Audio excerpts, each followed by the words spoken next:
Oh, sorry, I jumped ahead. Should I reintroduce myself? Yeah, sure. We just started the recording. Sorry about that. I got a little excited. So again, for those who are watching this later, Amber Tolan Perry, I'm the newish instructional designer here at Cuyamaca.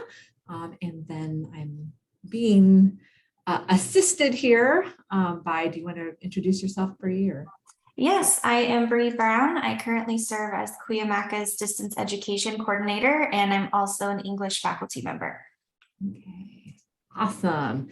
So you all made it to the last day of Flex Week. So congratulations. And hopefully you are, not feeling too overwhelmed with what you may have to do still before the semester begins on Monday. I come to this position as longtime faculty, so I totally know how you feel at this point in the week and the pre-semester. So today we're going to talk about accessibility, and I just wanted to give you some things that you can do right now to ensure that your courses that are starting on Monday, or maybe later if you have a late start class, are accessible, and then things to keep in mind as you continue on. So I am going to share in the chat. Go. Wonder if these are some people coming in. I don't know if they got lost with there was an issue with the link where usually it's clickable in the VRC, but this time it wasn't. Not sure what happened there. So I'm sharing with you a document I created, and I will be putting this in the faculty resources Canvas container as well. There are a lot of resources up there for accessibility, but I thought it would be useless to have something that you can really use as like a visual checklist of things to keep in mind. I know that making sure your courses are accessible here, and I'm screen sharing it here as well, and it's in the chat, and we'll throw it in a few other times. So you don't feel like you have to look at it right now, but you will have it. I know that it can be daunting to make sure that your courses are accessible, but I kind of think about it like when I teach students how to do like citations using different citation styles is, at first it seems like a lot to remember, but the more you do it, the more you kind of pick up and will be able to do automatically. And then the rest of it is knowing what kinds of resources to consult to help you. And we have a lot of resources. And I'm going to show you some of them today a lot of them are built into Canvas and can help you, diagnose and solve any accessibility problems that you have in your course. Okay, so here in the checklist, I tried to break down some of what are the common concerns. And so we're not going to sit here and like read this checklist together. I'll highlight a few, but this is design that you can take with you. And then I really want to spend more of the time looking at some of the resources in Canvas that make this whole job much easier, especially as you are using course content you've already developed. And then once you do these validation and accessibility checker methods, you'll get better and better at realizing in the moment, oh, I need to make sure this looks like that, right? I need to make sure I include this as you're creating content. So it's a process. And I think we all are just trying to get, closer to perfection, but it is a continual process, and, that's fine. And Amber, I just wanted to say you're getting some love in the chat for this checklist. Oh, yeah. Yay. I know, I was trying to think about what would be useful for me, because again, it can be overwhelming. So, of course, we're doing this to be accessible for students with disabilities, but, accessibility concerns are connected also to, universal design for learning, which is not just about accessibility for disabilities, but, for making learning more accessible and more equitable for everyone. And if you want to learn a little bit more about that, at the end of this document, I put a link to the Universal Design for Learning Guidelines, which talks about other concerns when you are creating, designing, and editing your courses. So that's something to check out. So some things that you can do. This is in slightly chronological order in that I try to go from larger concerns at the beginning to some of the smaller, more fiddly things as we go through. Starting here with navigation and organization. So something you can definitely do right now in your course is check what kinds of navigation links do you have available to your students, and disable things that you are not using or that you think are going to be distracting for your students. And if you are not aware of this, you have control over what shows up in your navigation under settings. So here I am in a sandbox course, and I just really want to show you this in case you're unaware. So if you go to settings here in the course menu, and then navigation tab, you can control what shows up. So everything in the top will be enabled. So you may find that there's some things that you have here that are only for instructors. And I'm going to show you one of those in a little bit, which is an accessibility report, but you can move things out of this. For instance, I always move the people tab out of the enabled navigation just to, solve any possible privacy concerns, especially if, for instance, you have cross-listed or merged courses. So making sure that you have streamlined your navigation is something that you can do right now. When you refer to other areas of your course, making sure that you're consistent, and consistency in referring and navigation, but also in the way you design your modules. I know that even students without disabilities really appreciate when each module is structured the same, so they know what to expect as they're going through. Okay.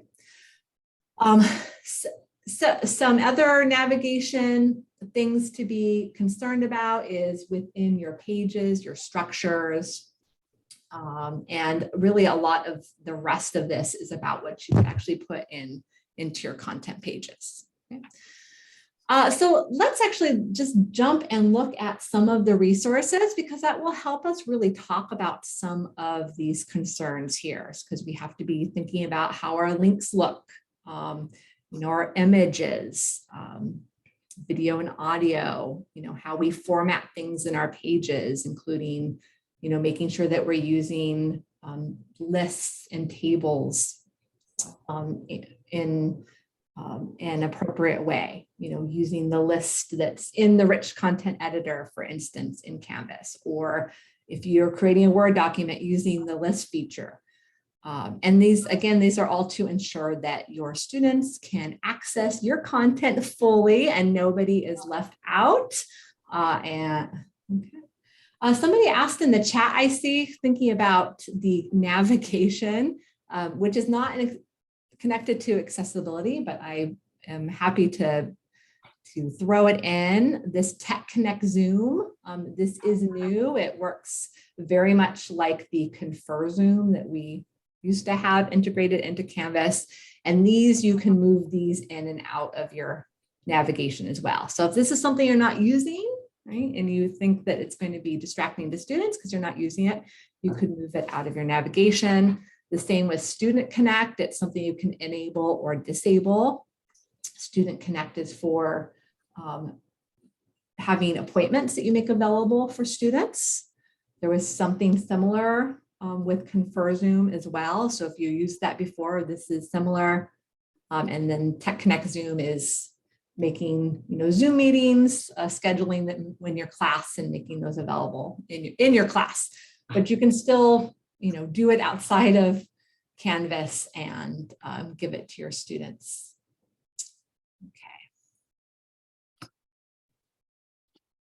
Okay, so the first thing I wanted to show you in terms of resources to really help make sure that you're, accomplishing these things is the built-in accessibility checker in Canvas. So let's go ahead. I'm in the faculty resources page because it has a lot of content in it. It's kind of a hidden, like show you what some of the resources are if you're not checking out the faculty resources page. We're going to just go to a page and see what it looks like. Here is a page about, oh, this has been added. Here's a page about how to add and remove users in your course, whatever. So from your instructor side, if you are editing this page, we'll go into edit. Your first kind of validation to help you is the accessibility checker built into Canvas. So use this little person in a circle icon here at the bottom of the rich text format or rich text editor, excuse me. Then you can open that. And you'll notice that there is this little number that popped out that is supposed to be how many things that you want to check up on. And wow, there's a lot here. So one of my tasks to do is to go through and do some updates to the Faculty Resources Center. And I will certainly be using resources like this. So this takes you through the different issues that you might have in this page. And going through these issues, you kind of can start getting a better sense of what you want to be aware of as you are, designing your content pages yourself. So this issue is about contrast, right? So you should have a sufficient contrast between the text and then the background. And so that is an accessibility concern, is contrast, having high contrast whenever possible. High contrast in your images, high contrast in your text. I think there's going to be a lot of these that are going to be about contrast because we used color in this table, right? So, probably all of them. So you can use the Canvas integrated checker in this way, and it'll go through your page and help you see what you want to adjust. So if I was to fix this, I would probably darken the color of a lot of these check marks in order to get that contrast up. Okay, so that is the Canvas accessibility checker, which is here at the page level and available when you're in editing the page right there. We'll go ahead. I'll have to come back to this one. Got some work to do here. So that is the Canvas accessibility checker. And you will notice, I don't think there's anything in this page. To find one. Let's see. You will notice, here's an example, that you may be seeing when you're in a page like this little dashboard, like a little car dial symbol. And if you highlight over it, you will get some information. So this one is green, right? Green means go or good. It says accessibility score perfect. You may sometimes see yellow or red, and you should be seeing this for images like this example. You can see all of these images have that. You will also see this for documents. And so I actually thought, well, this is something Canvas is doing. This is actually part of a different accessibility checker that we have integrated into Canvas called Ally. And Ally does a couple of things for us. One is it, helps us see in the page how our images, how are our documents in terms of accessibility. And you can click on this dial and get some more information. This one, thank you, it's accessible because it's been marked as decorative. Sometimes when you have a red or a yellow and you click through, you'll be told that it's because you do not have alternative text. So images, if they're not decorative, they need alternative text. This is so somebody who is using a screen reader will still, benefit from what the image is adding to your page. If you think it's completely decorative, it's not really adding any meaning, then you can mark it as decorative. And the nice thing is with this checker, if you neglected to do that when you inserted the image, then you have the opportunity here when you look for those dials to do that. But if it is an image that adds to the content, then you'll want to give some sort of description.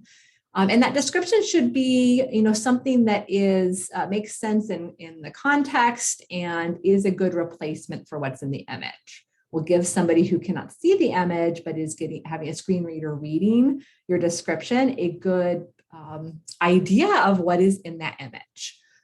So if there's text in that image, you'll want to include that, right? If this, we might describe, what the picture is, and then, say that it says faculty resources. This one is marked as decorative though, so that fixed that accessibility issue. So that is something else at the page level that you can, check for and will help you with really a lot of accessibility issues. For documents, you will find that if you have a red or a yellow, it might be because the document itself needs some accessibility work, and documents like Word, PowerPoint, they have accessibility checkers built into them that you can use to ensure that the documents that the files that you provide in your Canvas course are also fully accessible. But this can be a way to diagnose that, which again, if this is, if you are like retrofitting existing content, trying to validate it, it's very helpful. I think we have a hand up. Yeah. Yes, I'm Karina, and talking about the accessibility about documents, I've noticed also that PDFs usually are marked, at least on my end, as not accessible. And I was wondering what can be done about that, because sometimes textbooks do provide PDFs, and then I want to make them or post them on Canvas, but they're marked as unavailable, and I just have a PDF file provided by the textbook. I don't know how to go about that.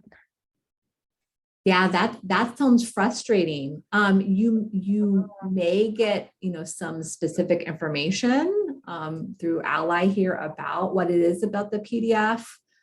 But often what happens is the PDF is not, it's not machine readable, right? And that is often an accessibility concern. So this definitely happens if you've, scanned in pages yourself and, made of them PDFs. Yeah, okay. So somebody chiming in chat that they uploaded a free textbook and it came back only 9% accessible. 9% is interesting. If you high-res PDFs to print, and they're usually orange. I mean, if it was a textbook manufacturer, I would probably ask them, hey, why isn't this coming back 100% accessible? Because that seems like a big problem. If it is something that you have scanned or you have a scan, what happens is it creates an image. So your PDF is actually of an image, so that is not machine readable. So somebody who is trying to use something like a screen reader won't be able to access that. We talk about that here in our checklist, about PDFs. You can convert them. There are some people talking in comments about sometimes that's difficult. One method for converting is you can use Adobe Acrobat. And under ways to validate or quality assurance, I have linked to the page on Cuyamaca's website about our site Adobe license. So you should be able to access Adobe Acrobat on campus, and there is some options for accessing at home to help you do that. Yes, and then Bree is throwing out some other ideas, which I will put in this checklist as well. And again, this checklist, I'll also be putting it up in the faculty resources. Yes, but it's frustrating, especially if you get it from elsewhere. But I agree, PDFs are kind of tricky like that. Awesome. So this is the page level Ally. Something else that Ally gives us, which is probably my favorite of all the accessibility validation tools that you have at your disposal, is the accessibility report. So in this container, you can see the accessibility report here in navigation. That's because it's been enabled. If you don't see that in your course navigation, we'll go back to this navigation that I have open. And again, I got to that through the course settings here at the bottom of my course navigation list, and then the navigation tab. Then you can find that in the disabled list. Here it is right here, and you can drag it up, or you can, enable through the 3 little dots, which I learned last week is called a kebab. So I'm sharing that with everybody I know. And we've put that in the enabled. Don't do what I do, which is sometimes forget to press save. And then you should see it here where you can access it. This is one of those navigation areas where students won't see it on their end. Like if I looked at this for student view, then students wouldn't see this, but this is something accessible for you. Okay. So if we go to that, I'm going to go to the faculty resources accessibility report, because there is a lot of content here and I know there are some issues. Then we get this fun little dashboard that is colorful, gives you a course accessibility score, which is kind of fun to gamify it and see if you can get that score better, and gives you a sense of where you want to concentrate your attention. And this is nice because it gives you information about things in your course that may not be on the page that you're directly looking at. So I love this content with the easiest issues to fix. That is great in my opinion. Like, give me some lower hanging fruit, but then also shows you lowest scoring content. So you could decide which one you want to start with.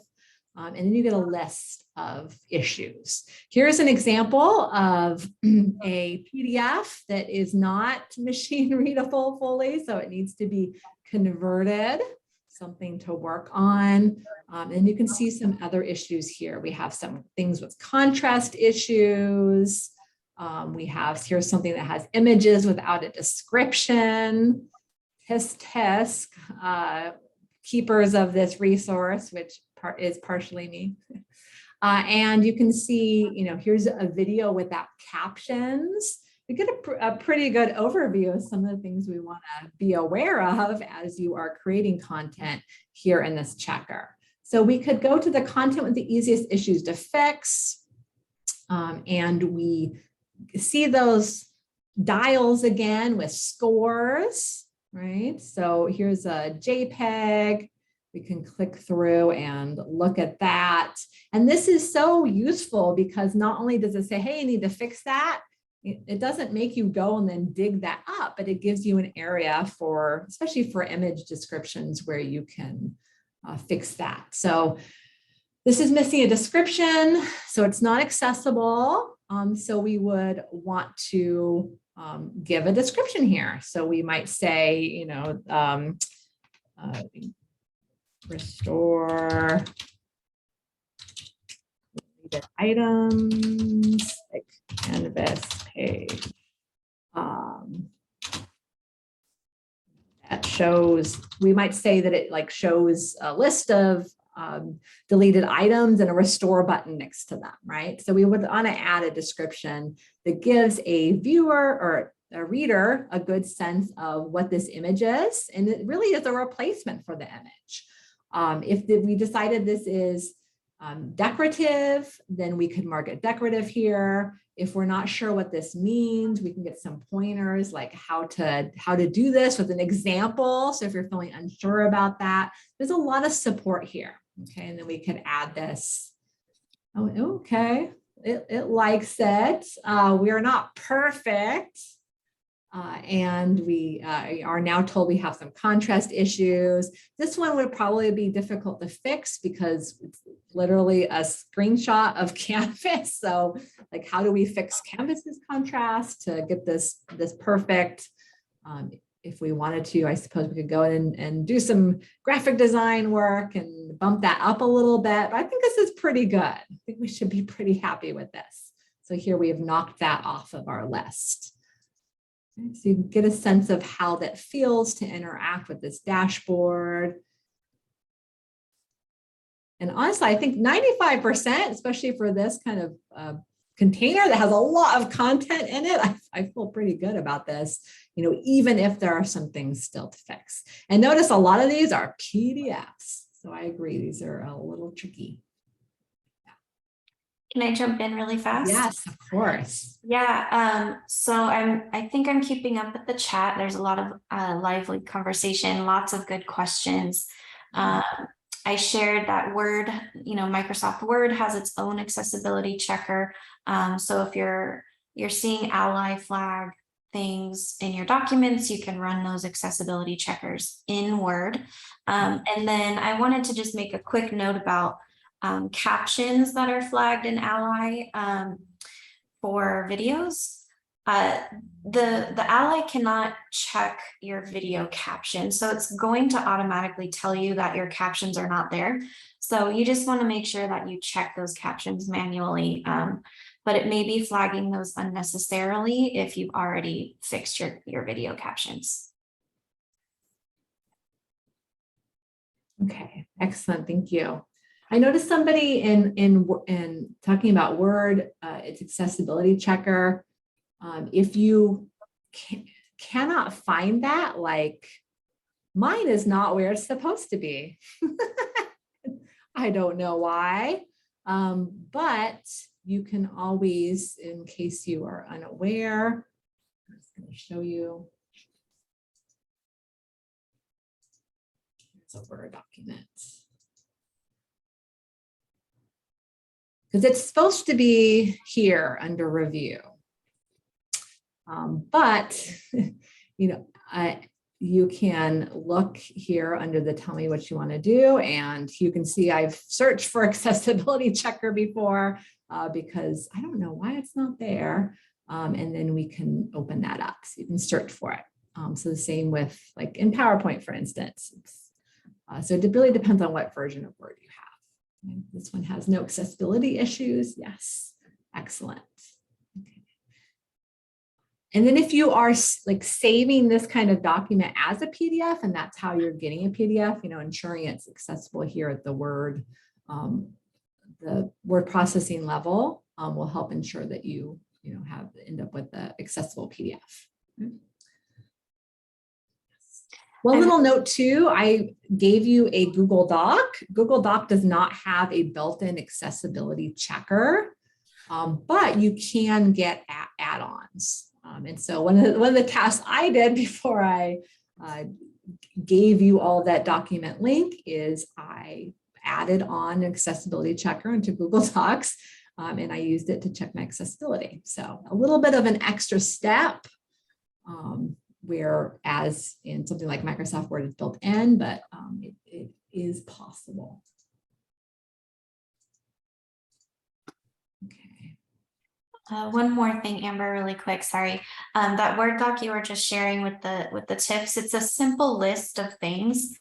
That's something really easy that you could simply copy and paste onto a Canvas page, and then you wouldn't have to even upload a Word document or a PDF. So that's really the best solution. If you have text that doesn't really need to be in a document, pasting it in straight into Canvas is easier for students to access and easier to make accessible. So that's always kind of your first go-to if possible. I understand there's lots of text that can't be copied and pasted into Word easily, or excuse me, into Canvas easily. And then that's when you do the other kind of layers to ensure accessibility. Yes, yes, good point. Thank you for bringing that up. So I think that the fewer intermediary steps that students have to take, the easier for them and the easier to make accessible. Yeah. So that, again, that was that accessibility report dashboard. And then Ally also gives us our options for different formats, which some of that is more useful for students to be able to choose what formats they use. But I always like to go in and look and see, once I've created content, how does this look if students do choose some of these different formats? So if we're going into, let's go into one of these pages again. And there we go. You can get a sense of how that looks. I'll even do this in student view, which you don't have to be. You can do it in instructor view as well. But see this little A for alternative formats. Again, you see this on your view, students get it on their view. If you haven't looked at this before, it's really interesting. And these are, all the different formats that students could choose to interact with your content. So they could, get audio of it, right? Electronic Braille, which I think is really exciting. The Beeline reader, which I have to admit, I've looked at that, and it does make things easier to read. It just kind of reformats a little bit. You can have it turned into an ebook to read on a ebook reader. So lots of great options for students, and you might want to plug these for students if they haven't really explored and selected that, but also, see what these look like, right? If you go through, you would select one and then click download, which is usually pretty quick. Let's see. There we go. Can't see that yet. Oh, maybe you can. Okay, here we go. Yeah. So here you can, it's interesting. It made things more high contrast, for instance, to make it easier to read. So we can see oh, here we go. We have some issue with Canvas not connecting there. But this is a really fun option. And it really, helps you see, for instance, just because you put particular colors in your page doesn't mean those are the colors that are going to get across to your students. So being really intentional and, about how you use color, for instance, can help really highlight that. And then, so that is also Ally. So Ally is really giving us a lot of options. It's an excellent integration to help you on your page diagnose what's going on, to help you in that accessibility report dashboard, kind of get a sense of where you have some problems you might want to work on. And then on the page level to kind of get a sense of these alternative formats that are available for students. This is not an Ally thing, but it's another important resource, which is this immersive reader here, which again, you can access it in instructor view or student view. And this, acts as an integrated screen reader in Canvas. And I've definitely used this to kind of get a sense for how, the page would be read in using a screen reader.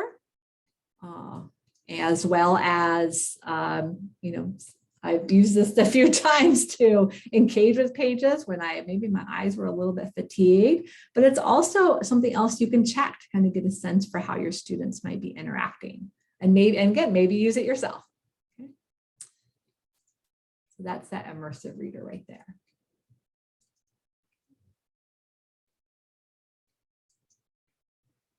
Okay.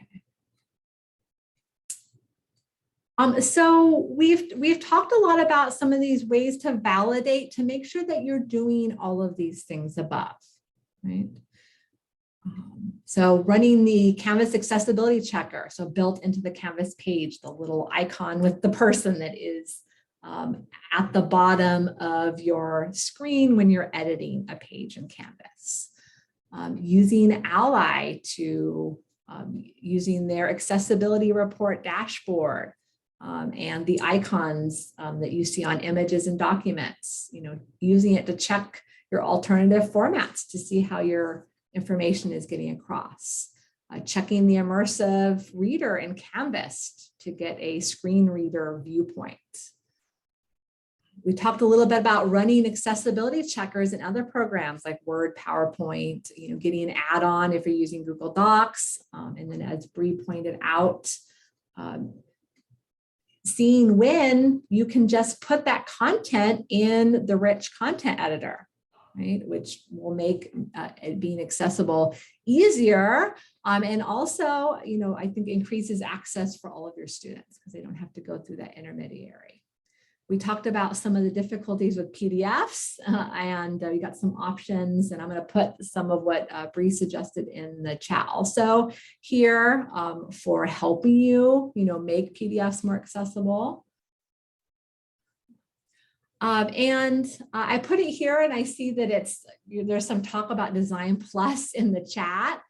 Is we have this really cool tool called Design Plus that has its own accessibility checker built in. And we have done a couple of flex sessions this week for Design Plus. And so I'll show you that accessibility checker. This is something, if you don't have it on your plate to play with Design Plus right now, maybe it's something that you can put on your list for later. This is a course that I have enabled Design Plus in. It's something that you all have access to. And I believe Bree has linked to, we have I guess you linked to the pages in the Faculty Resources Center with the recordings for our flex sessions for Design Plus. I have also here in the other resources section of this checklist linked to, we have a self-enrolled Canvas training course that you might like to go through for how to use it. And Bree just threw it in the chat as well. But if you are in a course where you have figured out how to enable Design Plus, and because Design Plus helps you do some kind of bulk organization and dating your course, but it also helps you make your pages, well organized and more attractive. And so the tools for the page level editing, which you can see right here, have an accessibility checker built in. So. And you can see here, it largely focuses on your structure of your page using headings to help you make sure that you're using headings appropriately. Headings as structure, not as emphasis, right? So they should always be structural elements in your page. I don't know if we only have one heading in this page, which might be a bad example. But when you have multiple headings, you can get a sense of the list of them. It'll have in red when perhaps you've skipped a level. So structurally, your headings aren't really making sense. And you can adjust those. One of the things I like about the heading check in Design Plus is if you adjust your headings here using the rich content editor, you can go up to heading 4. In Design Plus, you can go beyond that. So if you have a page that is structured with a lot of headings, then it makes it a little bit easier to do that. Right? You can check your images. Here is one that has a description. You could mark it as decorative if it comes up, as an error, or you could include a description. And then it'll check your links. And that's one thing we haven't touched on as much as links, which is important. It's near the beginning of my checklist. And Canvas has a link validator built in to help you make sure your links all go somewhere where they should be going.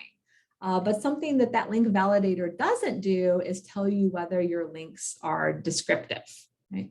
So your links should be certainly clickable, right? Unlike the link to get to this Zoom meeting, which in the VRC was not clickable. And you felt how difficult it was to have to copy paste that. So they should be clickable. And then they should also be descriptive. So you're going to want to avoid just, putting a clickable URL because a screen reader is going to read out that whole URL. It's going to be really onerous for the student. So you want something descriptive. So here we can see some of the links here. The start here, syllabus, modules. This is a home page. So the links are pretty short, but Design Plus here will show you your links and help you see if they're descriptive. And I actually really like these aspects of accessibility in Design Plus to help me target these elements. And then you can edit them as needed here. But again, this is just an optional add-on to help you out. And as you can see, we've had a lot of fun with the sorts of play you can have with Design Plus.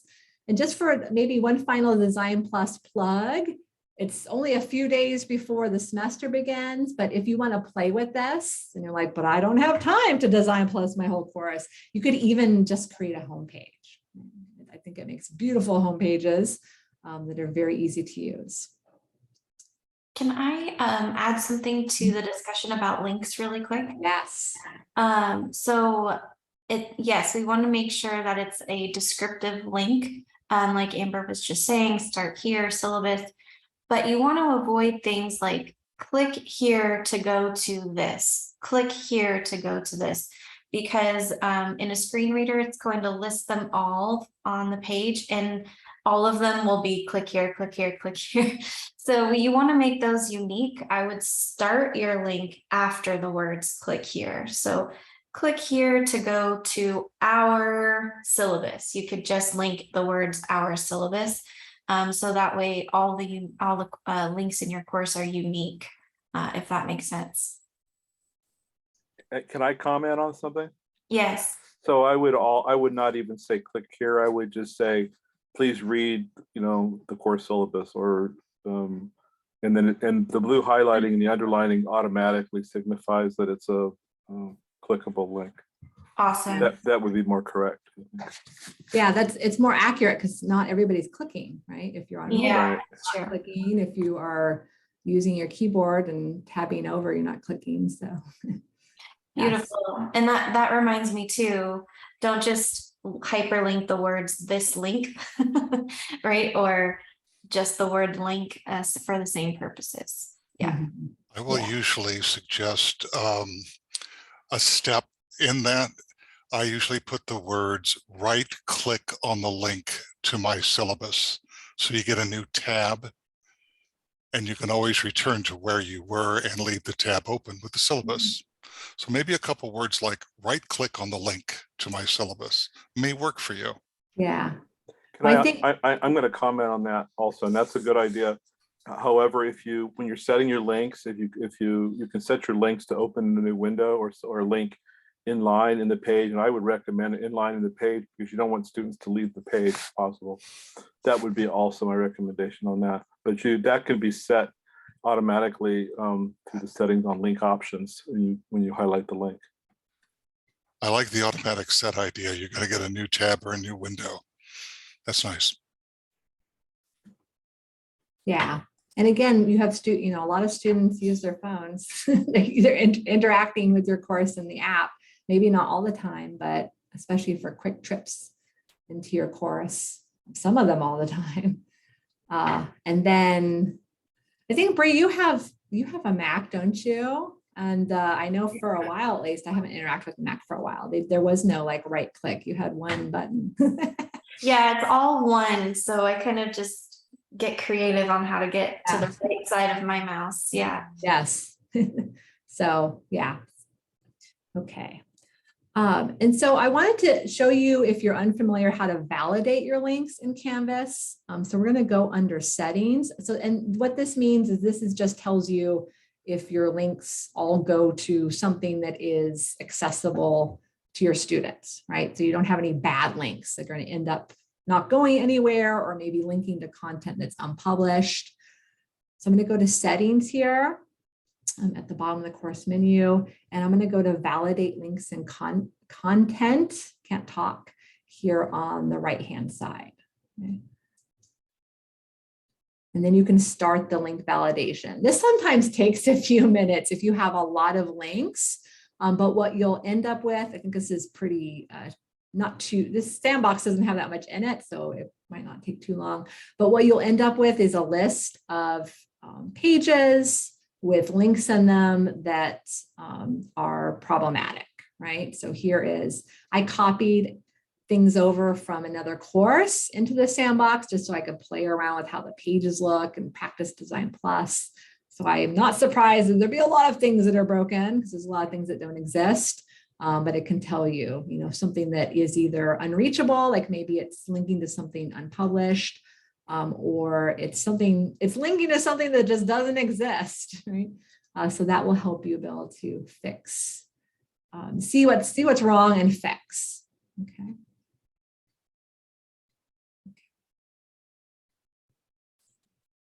Just checking the chat here. So here we have, validating links in Canvas, and then we looked at Design Plus and its accessibility checker to help you specifically look at page structure, links, and image. And you'll notice there's a lot of overlap between some of these validation tools. And I think that's great, because there's a few different ways to interact with your content and make sure that it is fully accessible. Some other validation tools for you is captioning. So you'll notice up here, it talks about how video and audio needs to be captioned or have transcripts, and those captions and transcripts need to be accurate, right? Which this poses a problem, especially if you're using content elsewhere, perhaps they haven't, like YouTube will automatically caption things, but not all YouTube content creators check their captions as well. So sometimes you'll just have to be really choosy about the content that you include. The nice thing about if you use Canvas Studio to record your videos and upload your videos is that there is captioning that is built in, so you can request in Canvas Studio to have automatic captions created, and then you would go in and edit those, kind of check them for accuracy, and then publish those to students. If you add YouTube videos to Studio, there is a bit of a problem, because Canvas Studio will not bring in the captions for the YouTube video because of copyright issues. Canvas just doesn't want to touch that and see if that's okay in this instance or that instance. So there are a couple like ways you could add captions to that. You could, of course, ask the video owner if you could have a copy of their caption file, and they may provide that to you, and then you could upload those to Canvas Studio for that video. Or this is a neat, nice tip that Bree provided, and I've linked to here. There is a method for downloading YouTube captions, and this is, here we go. I'm not going to play it, but as you can see, this is a video provided by @One. So they talk about a method for kind of a workaround for captions, for downloading captions from a YouTube video, so that then you can upload them to Canvas Studio, where you have provided that video. Okay. You could also embed YouTube and other videos directly in the rich content editor, and if you take that method, then that brings captions in, if the captions are available in the original video, and of course, accurate. Okay, so some tricks there to hopefully help you make sure that your captions that you are providing are there and accurate. And then finally, I just wanted to plug the Faculty Resource Center because there is a lot of content there. So if we go over to that, I'm going to go to student view. So you can see, why don't you just go to the home page, because there is a quick link here. I've linked to it in my checklist, but a quick link here to all of the accessibility content in faculty resources, which goes into a lot more detail. My checklist is I tried to just simplify. Here's the things you really want to, watch out for in your course. But this goes into a little bit more descriptive detail about some of these and how to do them in Canvas. So some things that we've looked at directly and others that we haven't spent as much time with. Talks about universal design for learning, which we started out with as well. So I wanted to plug that. And then finally, if you want to dive deep, this is web content accessibility guidelines, the most up-to-date guidelines, which really gets into a lot of detail. So if you want even more detail than I've given, than we have in Faculty Resource Center, then you could look at this checklist here, and it really digs deep. Okay. What do you think? Again, I wanted to give you this checklist so that you could use it in your own course, but really focus a lot on the resources that you can use to make this easier. Because again, it can be overwhelming. And again, I wouldn't necessarily suggest going to that checklist until you're comfortable with this, because that checklist can be a little bit overwhelming. How are we feeling about this? Okay. Yeah, feel free to unmute and ask any questions or throw some more in the chat. There's tons of resources in the chat as well. Oh, sorry, Jim. Oh, that's okay. Sorry that I was late, and I apologize if the question that I'm asking has already been answered. Leftover from last semester was a problem I was experiencing where in terms of if you take a photo with your cell phone and the computer doesn't know what the picture is, so it names it IMG_4343. And I hate that, and I always rename them to be something accurate. In fact, it doesn't take me hours, but I usually pretty quickly change the name to something that is, in my opinion, the best possible name for that image. That's the file name that gets uploaded into Canvas.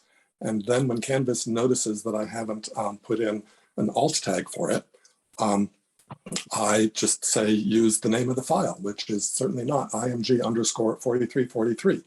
And Canvas says, oh, sorry, the alt tag is not allowed to be the same as the name of the file because that's not accessible.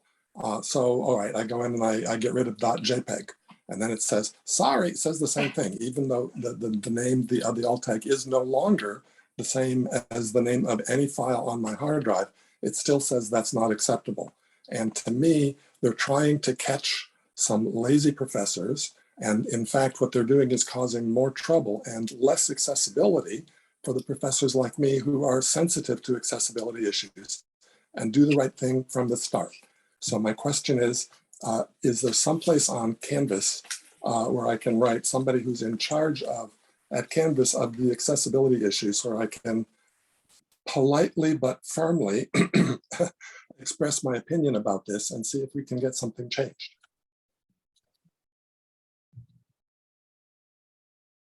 I don't know off the top of my head. I can look around.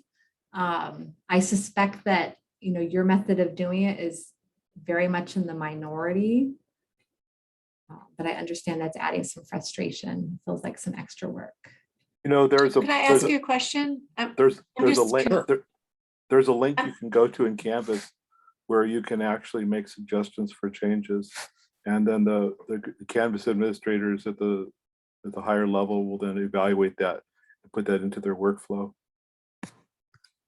So if it gets enough vote, yeah. Well, you know, it's a starting point, and I've seen a lot of changes over the years enacted through that. So I think it's a good tool to check, and you might also find some other feedback from other people on other suggestions that might work. Are you suggesting the submit a feature idea right here under the help if we're in the global navigation menu? Maybe. Yeah. I've used that link with other situations, and I'm certainly willing to try it in this situation. But in my opinion, this is not a new feature. This is a bug or an inaccurately implemented programmers trying to put roadblocks in front of what they think are devious professors who are trying to be lazy. And I'm not devious, and I'm not trying to be lazy. Yeah. And the other professors who take similar care. So this is not really a feature suggestion. It's a mistake the Canvas made. So I want to, again, I'm perfectly willing to try submit a feature idea. Maybe it'll get pushed up the right way, but I really want to contact someone in the Canvas hierarchy to say, this is a mistake and you should fix it. Yeah, and I already sent this to our Canvas rep that we have at the district. So he is aware, and I'm not sure where they are in the process of fixing this bug, but they are aware of it. Yeah. Thank you. Okay. No problem. And Catherine has a question as well. Go ahead, Catherine. I just want to avoid making whatever mistake that Jim thinks he made. Are you saying that if you name a photo when you first make it and then you upload it, it doesn't like you named it? Is that what the problem is? Yeah. Okay, great. Okay, I just wanted to avoid doing that. I will not name my photos ever first before I do that to avoid that. Thank you. That's not happened to me, but I actually use stuff mostly downloaded, but I do rename them and pop them back in again, but maybe because I've renamed them in Canvas once, but I'll keep mindful of that. Thank you.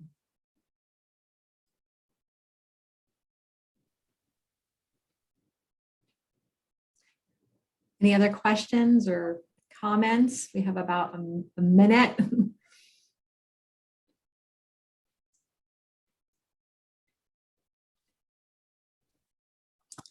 Okay.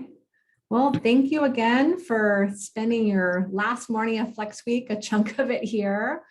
I hope that you found it useful and have some ideas about, what you can do next in your course to make it more accessible.